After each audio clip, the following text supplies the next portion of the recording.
Good evening. As a result of last month's programme, there have been 4 arrests so far, and the way inquiries are going, there are more in the pipeline. We'll let you know in due course. But among the disappointments is that nobody so far has come forward to identify the house that the Cheshire schoolgirl was taken to when she was abducted early in January.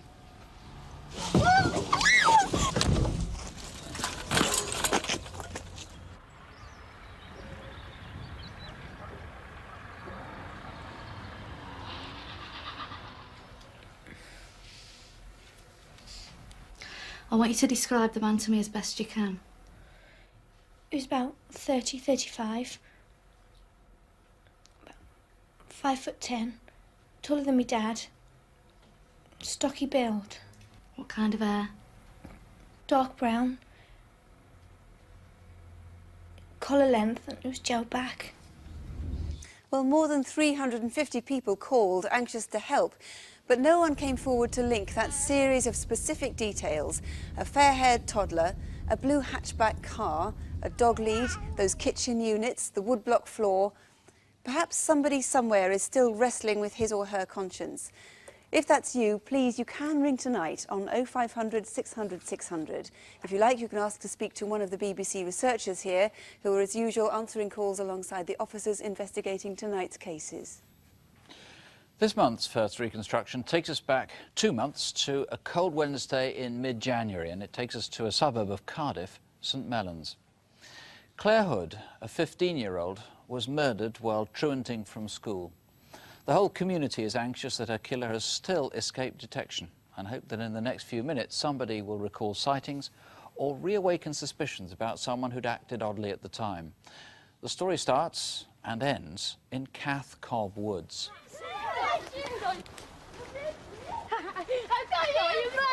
Come on, let's shoot off to the bridge. No, come on, eh? Did you see him? Matter. There's a guy over there with a hood on. Where? Over there. Can't see no one. That's because she's too late. He's gone now. Claire and her friends often played in Cath Cobb Woods. In fact, the woods are quite close to her home. Her parents were separated, so Claire and her younger sister lived with their mother. Claire was in her 4th year at Romney High.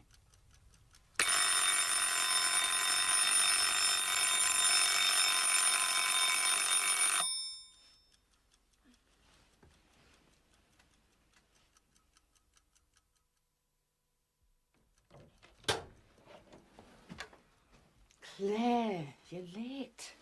I've already been to work and back and you're still here.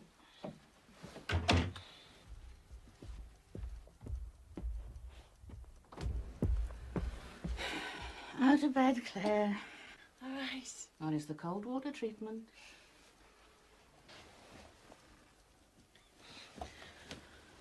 She was a great kid. She's not just a daughter, a friend.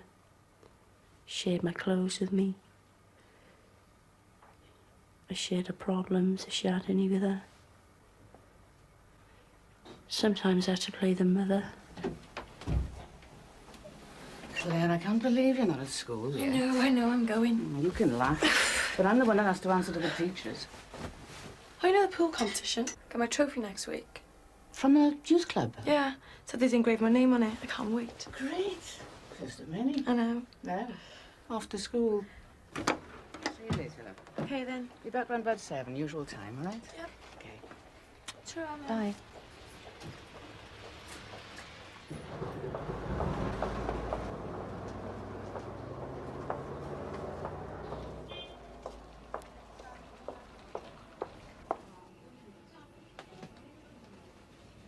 Hiya.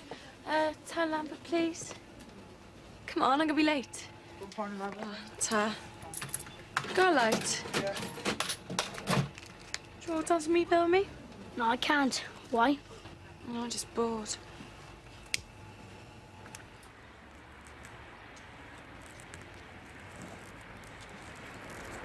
Claire, got a space to grab, please. No, it's my last one. Okay. This is the last definite sighting of Claire. Where did she go next? Meadow. Meadow. When I turned round, this man suddenly appeared in front of me on the path. He was aged about 25 to 28 years old. He was about 5'6", 5'10". He wore dark clothes. His jacket had a hood, but it wasn't on his head at the time.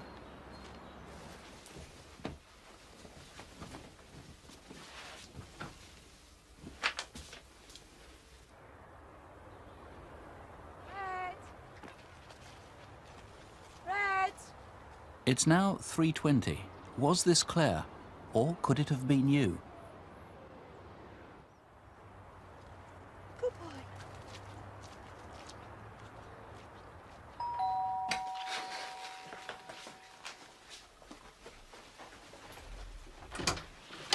You ready? Yeah, almost. We'll need that, it's freezing.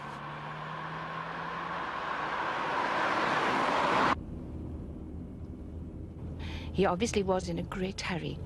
I would describe him as 5'6" to 5'8" tall, slight build, and dark complexion. The man seemed to come from the woods.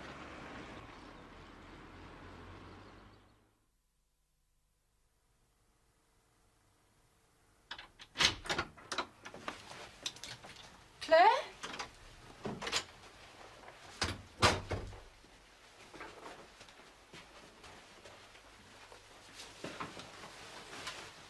Claire?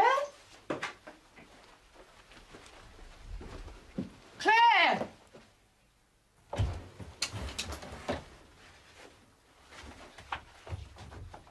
Awful thoughts were going through my mind, as it was out of Claire's character not to be there. I always knew where Claire was going, and she was never late from school anyway.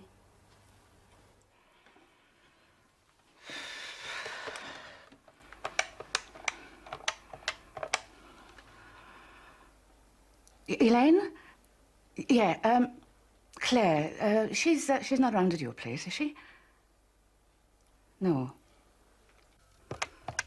She's not back, you see, and, well, I was just getting a little bit worried because, you know, she never does things like this, no. Well, did you see her leave school, or? No, I gotta go. I'm gonna try and ring Kelly. I've rung round all her friends, and nobody seems to have seen her, you see, you know. All right, yes, I'll do that. I'll ring the police right now. Called the police. I then began a search with some friends around the area of St. Mellons. I felt I had to do something myself, and we ended up in Cathcart Woods. A last resort, really. Oh, she'll be fine. Oh, God. Oh, She'll be fine. what am I going to do? Probably look down through years, eh? Yeah. Right. Well, we'll find her. She'll be okay. Anything We'll over there? find her. No. Oh. Come on this way. It was freezing that night. Claire's body was discovered in the morning. She'd been sexually assaulted.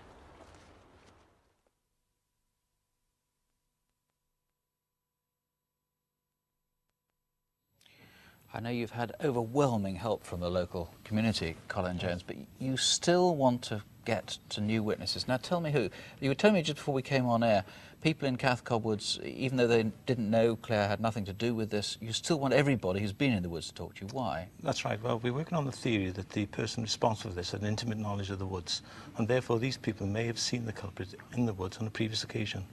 Even though they had no idea of that, you still want everybody to come forward? Yes, everyone that uses those woods, please could they come forward, whether it was on the 18th or prior to the 18th of January this year. What about friends of Claire? Well, there's been a general reluctance by some of the friends of Claire to tell us all that they know in relation to the Cathcart Woods or indeed habits of Claire. I think there's a variety of reasons for this. That's all I can assure them. They have my personal assurance that they will not get into any trouble, and I ask them to impart in us any information that they're withholding. So if they've been truanting from school or underage smoking or anything else, you're not interested. I mean, this is a murder inquiry. You're not interested in that. That is correct. Will you protect them from that? Yes, I shall. They have my personal assurance. Okay.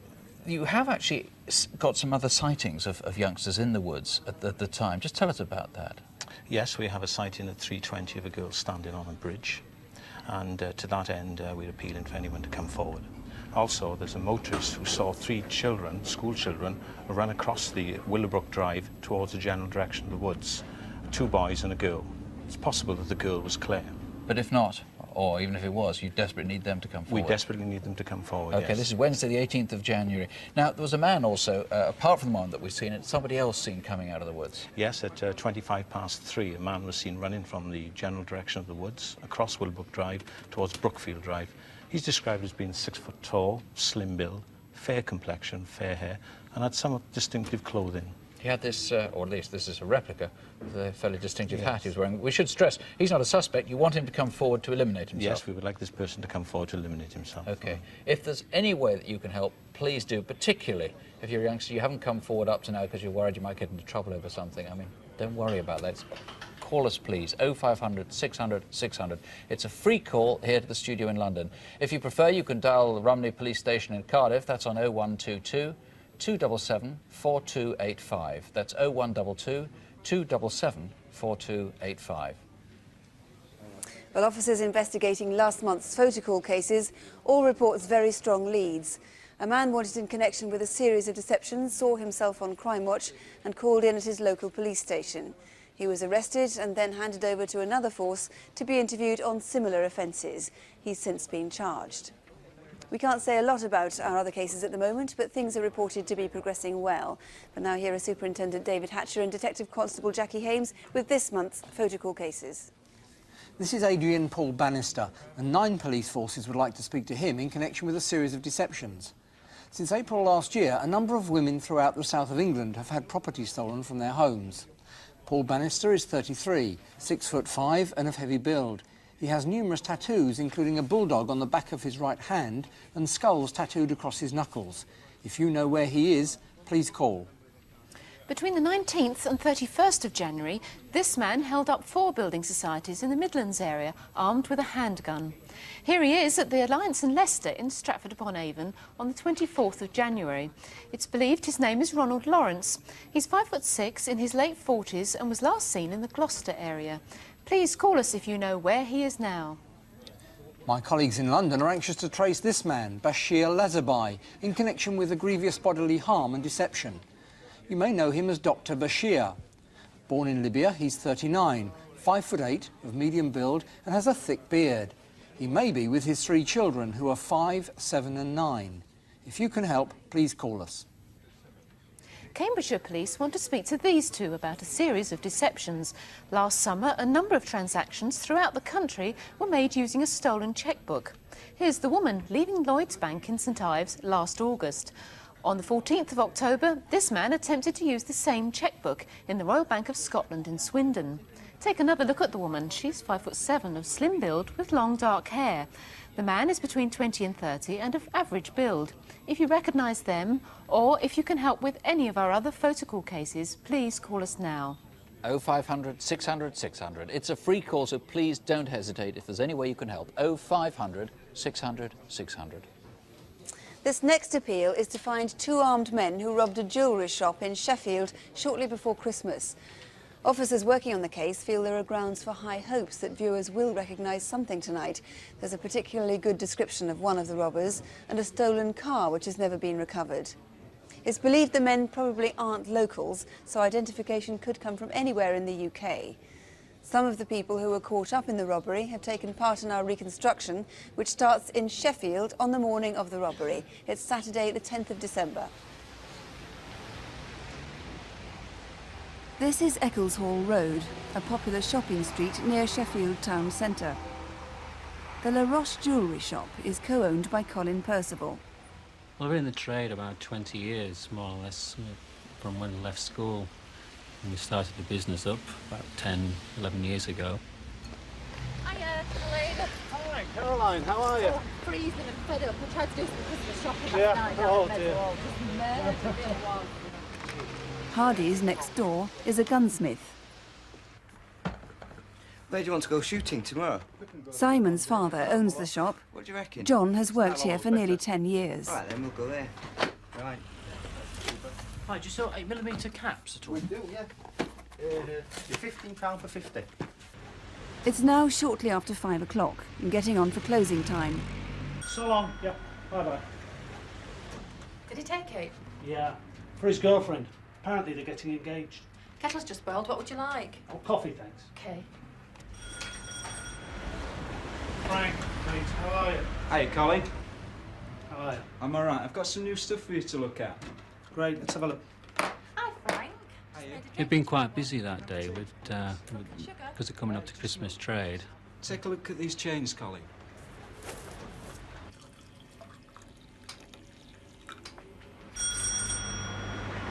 Syrian! Syrian! Do what I say! Get down! Get down on the floor! Right down!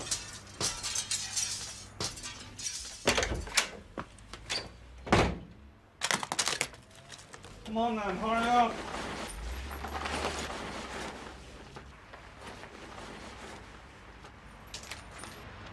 Simon! Simon! Call the police! It's all right. We've done it. We've done it. Are you all right, Carol?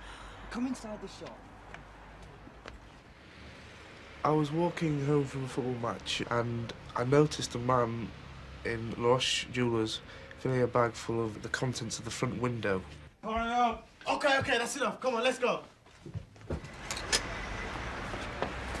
What do you think? Come on, let's do it! I ran after them because I thought I could get a car registration number and I could give it to the police. They're gone.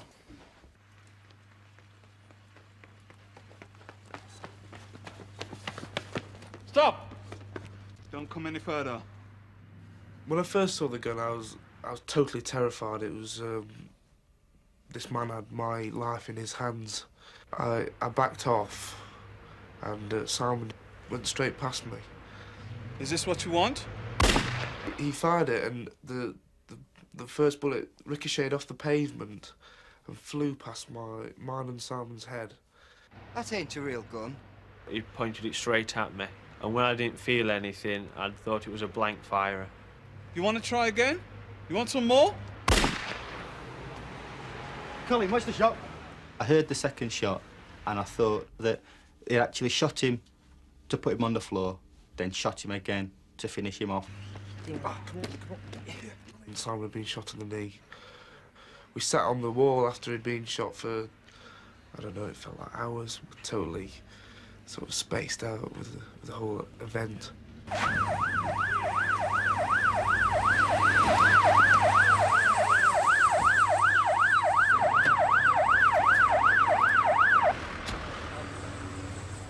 It felt as though somebody had hit me with a hammer. I could see the blood was coming from my knee. My only thought was, what's my father going to say? It could have been a lot worse than it was. He could have just aimed point blank at me and shot me in the chest, in which case I wouldn't be alive. Well, Simon was really lucky there. That bullet just missed, shattering his kneecap. Steve Wyatt, apart from their ruthless use of firearms, and they were both armed with guns, how much else do you know about those two? Yes, well, we have a video fit of one of the offenders. The other one, as you saw in the film, was wearing a scarf. But the one that we have a video fit of is about 25 years old, he's about 5 feet 10 inches tall, he's medium build, he has a moustache and goatee beard, and quite distinctive, short, funky type dreadlocks. He was wearing a dark coloured coat with a hood. The other man, he was also about 25 years of age. He was a little taller, about 6 feet 2, and far heavier build. He was wearing a 3/4 length leather coat.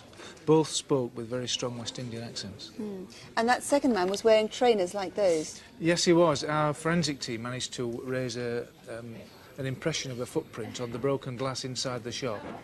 And we know that the second man was wearing these quite distinctive Reebok Exofit trainers.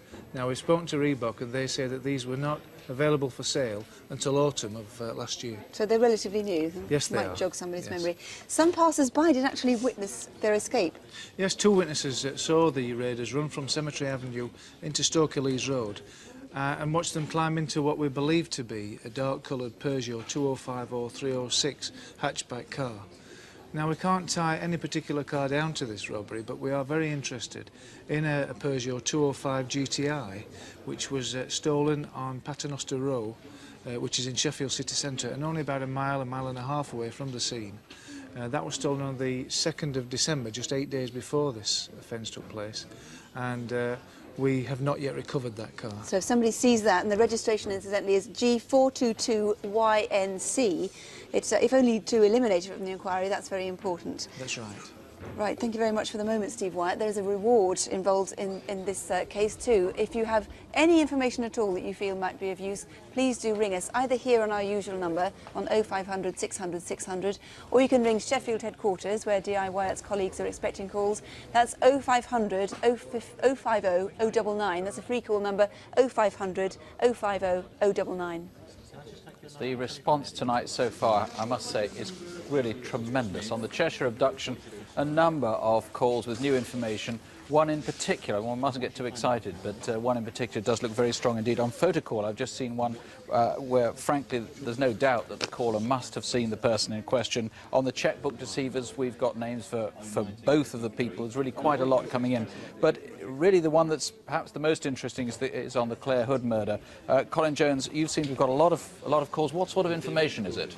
Mostly suggesting people who may fit the description of the person seen running from the woods, and indeed suggesting culprits. Now, you've got quite a lot of names as far as I've seen. How easy is it going to be to eliminate them? It's going to be very easy. We have a DNA profile of the culprit, so that's all I ask is people to keep ringing in if they suspect any person committing this offence. So that no one need fear about getting someone into trouble wrongly. Not a problem. Not a Instant problem elimination. Instant elimination. Good. Thanks very much indeed. Well, the calls are still coming in thick and fast. Bear with us if you can't get through. We must move on, though.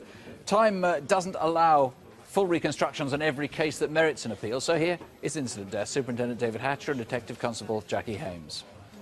First, the murder of a taxi driver in Nottingham. In the early hours of Tuesday, the 22nd of November, a milkman discovered the body of Ethsham Al-Haq Ghafoor slumped in his cab. Mr Ghafoor was seen driving his taxi, as usual, in and around Nottingham city centre on Monday, the 21st of November. Here he is, paying for his weekly taxi rental at around 11:30 p.m. Officers would like to hear from anyone who rode in Mr Ghafoor's taxi that night.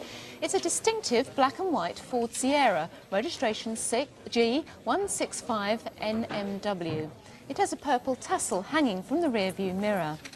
In particular, we'd like to speak to 3 passengers seen travelling along Burton Road, Carlton, at around 2:30 a.m. on Tuesday, the 22nd of November. If that was you, or if you can help in any way, please call the incident room on 0115 967 1999. That's 0115 967 1999. Last month, 2 men bought a VW cabriolet in the Bedfordshire area using a stolen cheque. The men and the car have not been seen since. Calling themselves Simon Black and Jazz, they first test drove the Golf and then returned 2 days later with the cheque. The car is blue and its registration number is L559KEW. A number of cheques have been stolen in Newcastle under Lyme in April 1993, and since then over £500,000 worth of goods have been bought fraudulently. If you recognise these 2 men, then please call. They were about 30 and slim. Simon Black is white, had dark, tidy hair and was smartly dressed. Jazz is Asian, 5'10", with black permed hair and casually dressed with a green blouse-on jacket. If you know where these men or the car are now, call the police at Biggleswade on 0176 731 2222. That's 0176 731 2222. Next, a special appeal on behalf of Queen Sonia of Norway. This pearl and diamond tiara was presented to her family by Queen Victoria. This is a photo from her private collection. The tiara is unique and was stolen along with several other items from Garrard Jewellers in central London. It happened Sunday morning, the 5th of February, at the back entrance in Warwick Street. Perhaps you saw 3 men loitering in the area. All are described as white and aged between 30 and 45. The first, who was armed, is well built, between 6 foot and 6'2", and was dressed as a motorcycle policeman. The second is slightly shorter, of slim build, with black collar-length hair. The third man had short dark hair and was probably wearing a suit. The men drove away in a dark blue Volvo Estate, which was abandoned at approximately 10:45 a.m. that same morning in Farringdon Road.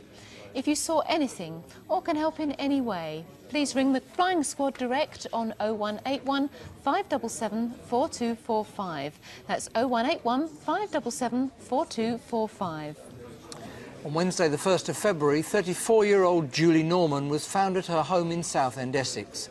She'd been battered to death. Julie lived alone at her home in Sherwood Way and worked locally as an accounts clerk. She was last seen alive the night before her death on Tuesday the 31st of January. Then, in the early hours of Wednesday the 1st of February, 2 men were seen running out of the front door of Julie's house. They disappeared in opposite directions. Did you see them? A dark-coloured Fiesta, possibly brown or black, was seen near Julie's flat on 2 separate occasions shortly before she died. The first was on Monday the 30th of January and the second 2 days later at 6:50 a.m, that's 40 minutes before Julie was found. The car was parked in exactly the same place.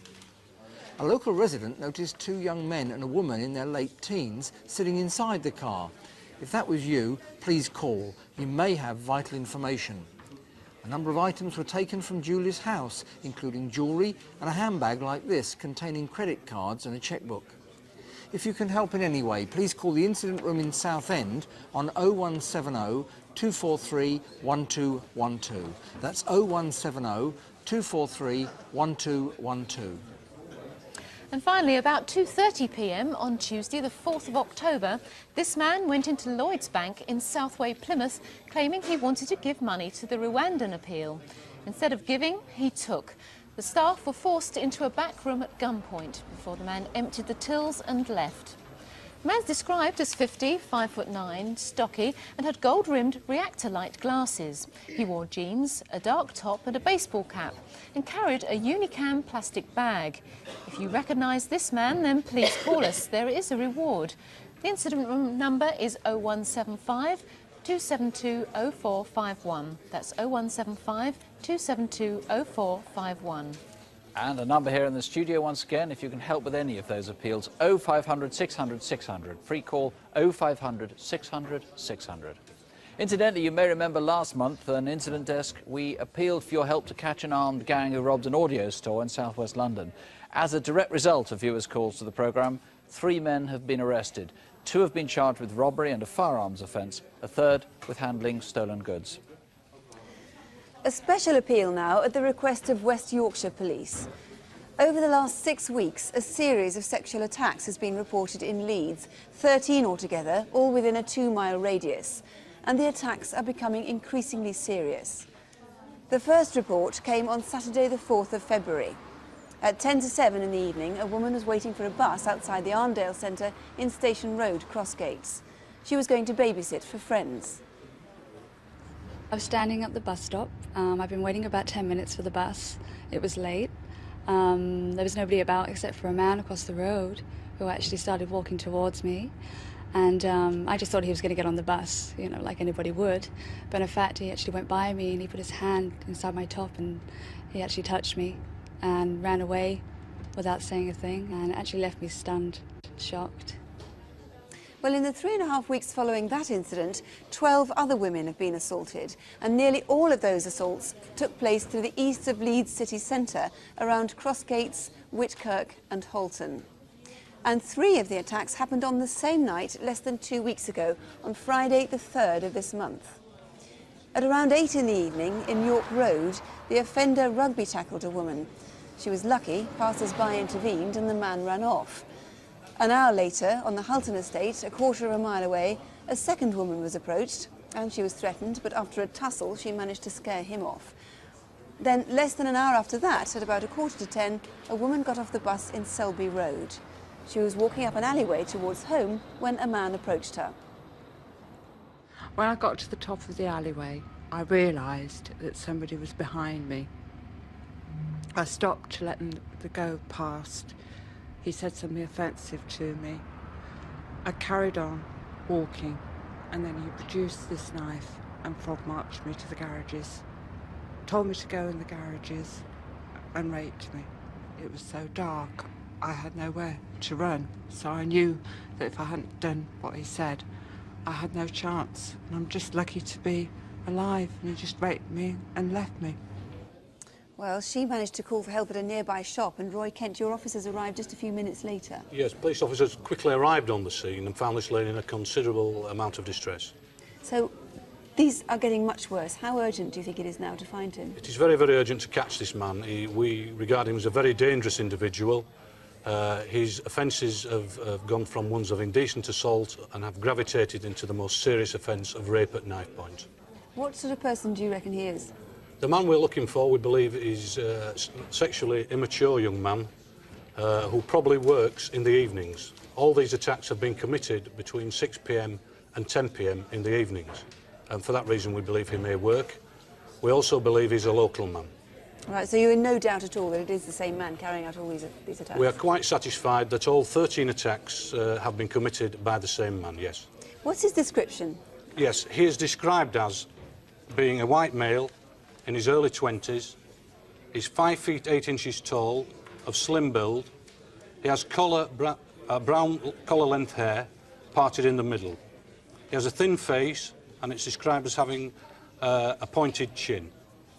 The clothing he was wearing for the attack on the lady who was raped was a long brown three-quarter length coat, and it's been described as being too big for him. He also had blue bell-bottom jeans and white trainers. The rape victim has described him as being a hippie type. And there haven't been any more attacks since the last one. That was the Friday before last, on the 3rd. Yes, that was the last attack that we've had. So it's possible that he may, with all the local attention, have changed his appearance? It's quite possible that he has, in fact, changed his appearance, yes. OK. Well, thank you very much indeed. If you can help, here's the number. It's 0500, once again, 600 600. Or you can call Yorkshire Police Direct, and that number is 0113 241 3789. That's 0113 241 3789. Margaret Wilson was 66, a great-grandmother and a popular figure in the little village where she lived, Burton Fleming in East Yorkshire. On Thursday, February the 9th, in the middle of the afternoon, someone, for no reason anyone can think of, ran after her down a country road and killed her. 2 people witnessed the whole thing.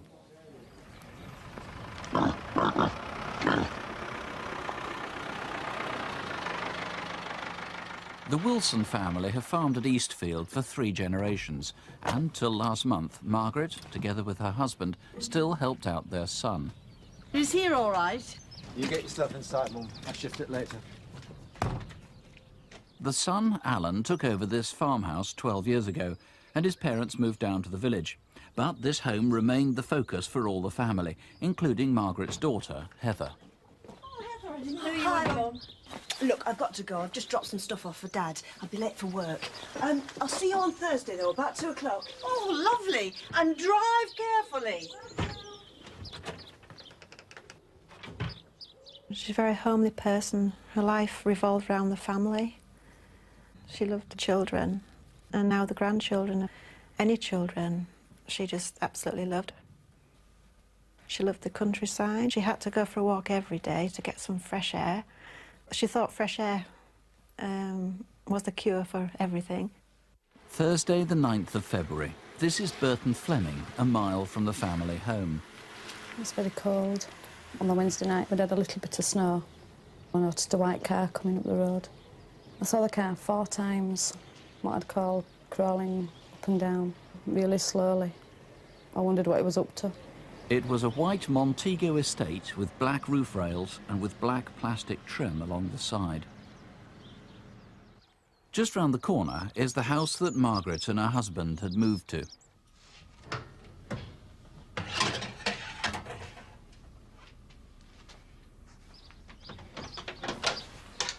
Oh, there you are, just in time. I've made this pie for young Mark. Oh, Mum, you shouldn't have. Mind you, he'll love it.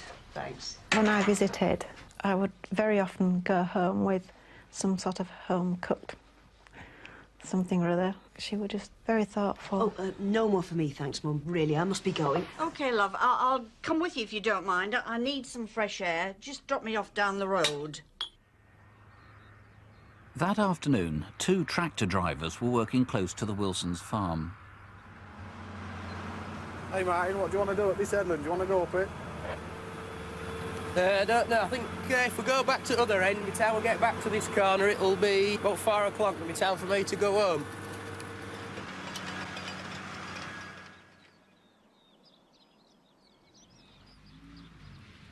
Meanwhile, back in the village.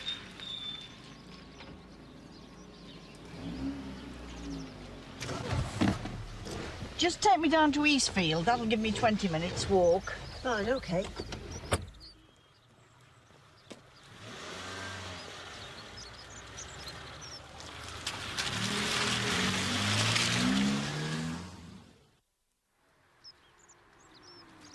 I heard a car slowing, so I stopped.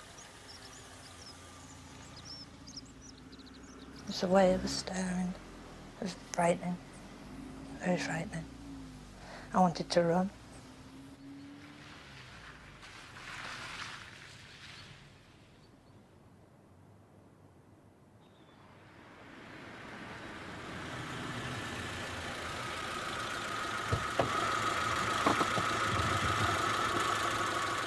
See you then.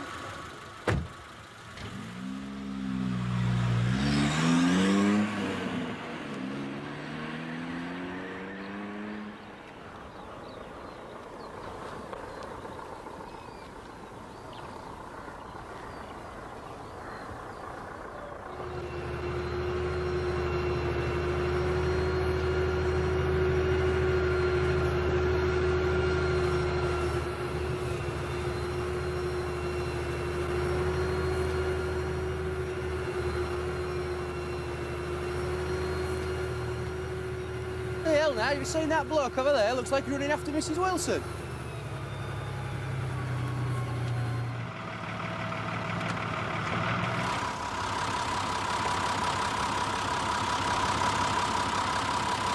Bloody hell, he's jumped her.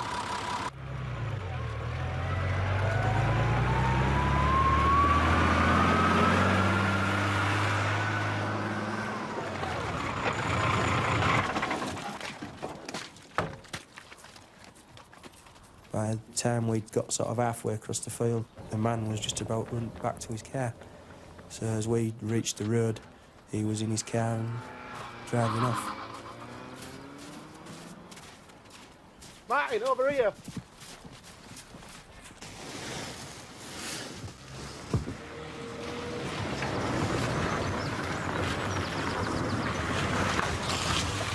There's been somebody attacked down by the road. Can you get an ambulance? You know what? What's happened? Have you got a telephone? Yeah, of course.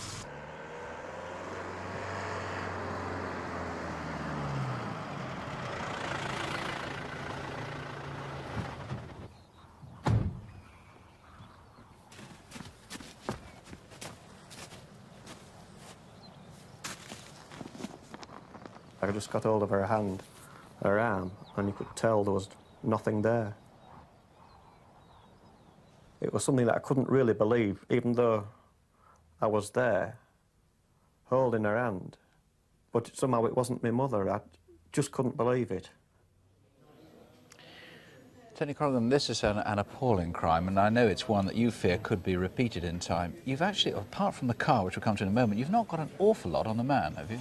Well, one would think so initially, but actually when we look at the few clues we have, we can in fact eliminate a good percentage of the population. Now, the man we're looking for, he's described as 6 foot tall. He's described as about 30 years of age. He's got brown hair, collar length, and is flicked up at the edges. He ran 350 yards to kill Mrs. Wilson, and he sprinted 350 yards back to his car. Now, to do that, he must have a reasonable degree of fitness. We don't say he's fat or thin, but he was certainly fit. Now, the type of man who might do this, he could come from anywhere in the country. The description is vague, but it eliminates a lot of people. Now, we've got a video fit of him. One of the witnesses came down to London. This is the first time any picture of him has been shown. I don't know how confident you are of this, because obviously the witness at the time didn't realise anything about the seriousness of what might follow. Yes, it's only a description, it's an artist's impression, but I wouldn't want anyone to sit at home thinking they know who the killer is, but not telephone us because he simply doesn't fit all the exact description of our offender on the profile. Now, one of the things that you know, or pretty sure about the offender, is that he felt very comfortable using knives. The style of killing Mrs. Wilson indicated the killer was very, very comfortable holding a knife. Now, when we look at that, we think, well, is he a serviceman? Has he worked in the industry whereby he's been killing animals? We're very reluctant, for very obvious reasons, to show murder weapons on this programme. It's ghoulish, apart from anything else, but the detectives are very, very anxious that we show you this. Now, why are you so keen that viewers should see this knife? Well, first of all, the knife, which has a 4-inch blade and is made by Adams, of a Sheffield company, the blade itself is actually discoloured. There's blackening across the blade. We have failed to establish what caused that. It's some continual cutting created, but we haven't determined what it is. So I'd ask the viewers, first of all, do you recognise a knife? Is one missing? And importantly, what has a knife been used for? Now, this car, that's the best clue you've got. Now, we should point out, you don't want people to ring and say, oh, well, I happen to know someone who's got a white Montego estate with these black bits of trim and black rails on the top, because there are tens of thousands of them. You know them all. Yeah, quite, tens of thousands. But if we can connect the Montego car, estate car, or similar car, with the knife, with the description of our offender, we will eliminate a lot more people and get closer to the suspect. OK. Now, there is, in addition to this white Montego, another car. This one is not a suspect at all. It's a possible witness. Tell us about it, can you? A most important witness. It's a red GTI-type car with a spoiler, travelled past the scene towards Burton Fleming just prior to Mrs. Wilson being murdered. That driver may unwittingly have invaluable information for us, and I'd ask him or her to contact us immediately. OK, this is at 3:30 p.m. Thursday, February the 9th. It's exactly 5 weeks ago. 5 weeks today, yes. So if that could have been you, please call. If there's any way that you can help at all, please call. And that's 0500 600 600. It's a free call. 0500 600 600. Many of the detectives on the case are actually here in the studio, but their colleagues are in the incident room, and you can call that too. It's on 0148 285 6556. That's 0148 285 6556. Well, we really are getting a tremendous flow of calls here. 2 out of the 4 photocall cases have generated quite a big response. A police officer has phoned on one of those cases with some useful information. The Sheffield armed robbery, we've had some names suggested for that, and some people think that they've been offered some of the jewellery from the robbery, so that's being followed up. There's one name on one of the cases that police are very interested in. I'm not going to give any details at all, not on the case or the name, because I don't want to jeopardise inquiries as they are, so I'm sorry about that, but as soon as we can let you know what's happening, I will. But that's a fascinating call. Incident desk, we've had some names suggested for one of the cases there. Once again, we have to be a bit vague at this moment, but the calls really are coming in thick and fast. 0500 600 600 is the number, and the lines are open until midnight, so please do call if you haven't got through yet. I don't think there's any doubt there's going to be more to report in an hour from now when we come back with the Crimewatch update at 11:15. With viewers' help, we can make sure none of the crimes we've seen tonight happens again.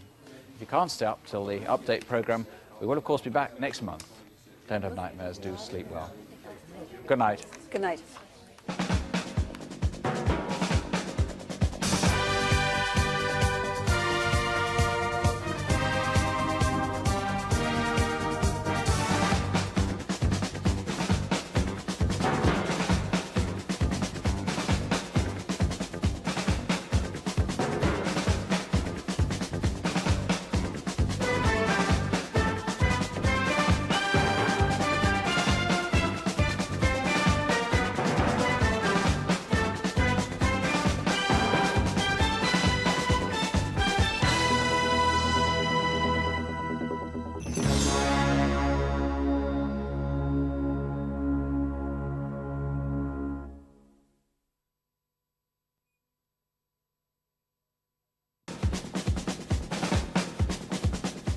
Welcome back to what's been, frankly, an exciting evening here. Let me tell you first the bad news. Frankly, not much on incident desk, except one case, and a rather disappointing photocall so far. But important new leads on the sex attacks in Leeds, good calls on the Sheffield robbery, on the murder of Claire Hood, and even on a case from last month, which we reprised, the abduction of a Cheshire schoolgirl. But please, no more calls on the knife involved in the murder of Margaret Wilson, and we'll explain why in a moment, Sue. Well, we'll start with that robbery on a jeweller shop in Sheffield. A passerby who rushed to help was shot in the leg. Stop! Don't come any further. Well, Steve Wyatt, you seem rather pleased. Yes, I think it's fair to say that the response has far exceeded all my expectations. We've received a large amount of calls, and a good proportion of those have been very good quality. We've had a number of names suggested for the video fit of the robber. If I can just remind you of the description. He's aged about 25 years, he's 5'10" tall, medium build, and he has a moustache and a goatee beard, and there's quite distinctive short dreadlock hair. What about the stolen car? Yes, we've had a positive sighting of the stolen car. That was seen by somebody in Halifax who remembers the number quite distinctly. But of course that was some time ago and we don't know where the car is now. So if I could remind people that there is a £5,000 reward in this case. OK, let's see that number again, just in case it's not necessarily the car that was involved in the case, but you certainly need to eliminate from the inquiry G422YNC. And there is a reward in this case. Yes, there is. Steve, thanks very much. Thank you. Now the murder of Claire Hood, the 15-year-old from Cardiff who was murdered 8 weeks ago while truanting from school. Her mother became anxious when she failed to return home. All right, yes, I'll do that. I'll ring the police right now.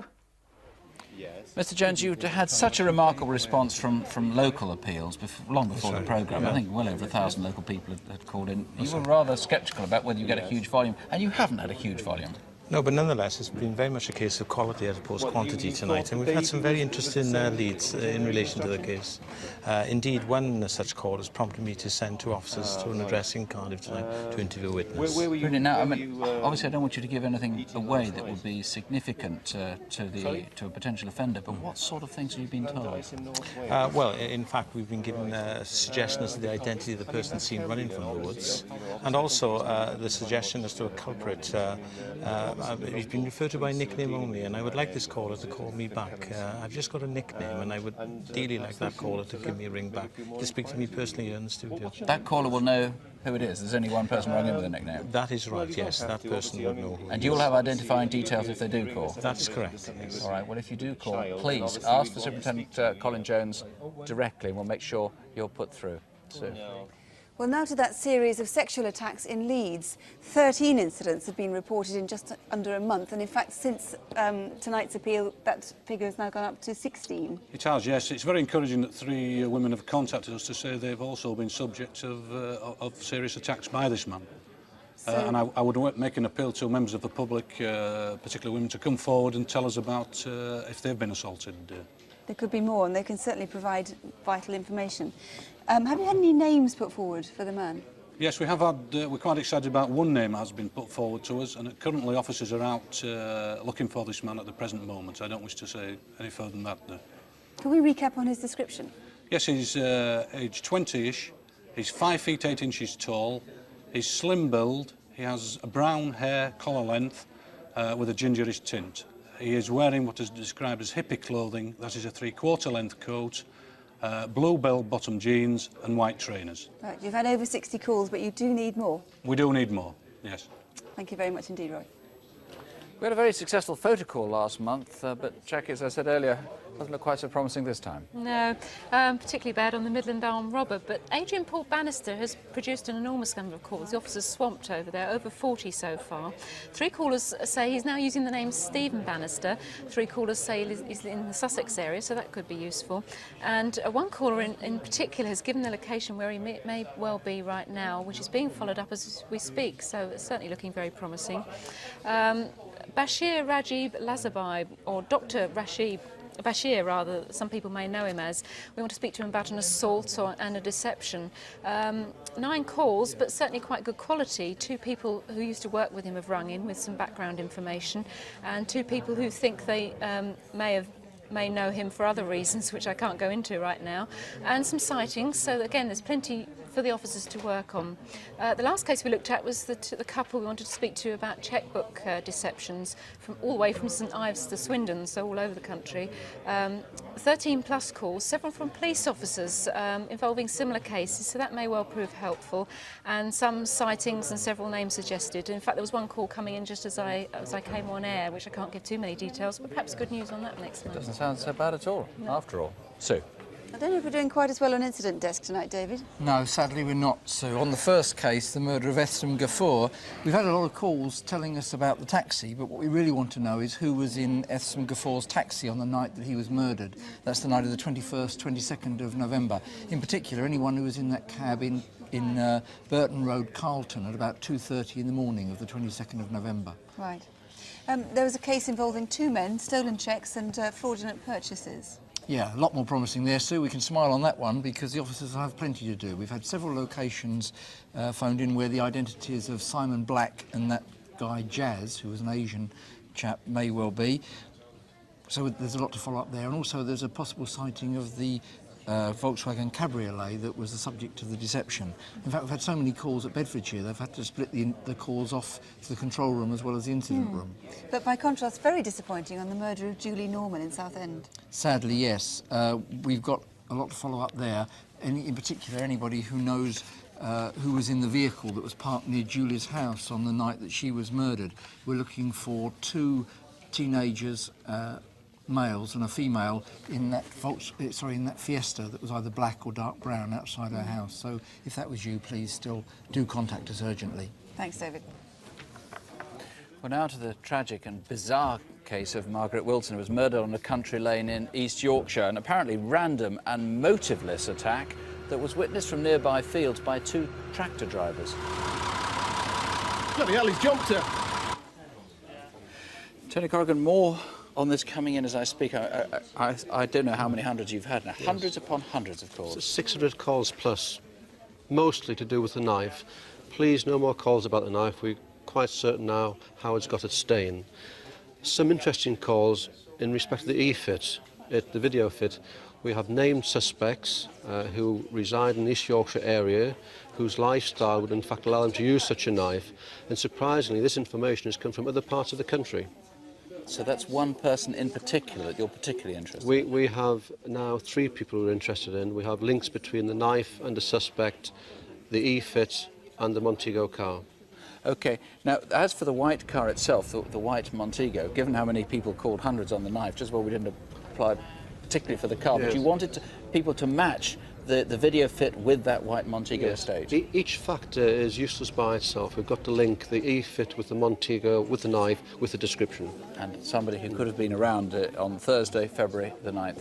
Well, that's about all that we've time for tonight. Do join us next month. Our programme next time is on Thursday, the 13th of April, when we will have more to say and more appeals, of course. Until then, whatever happens, don't have nightmares, do sleep well. Good night. Good night.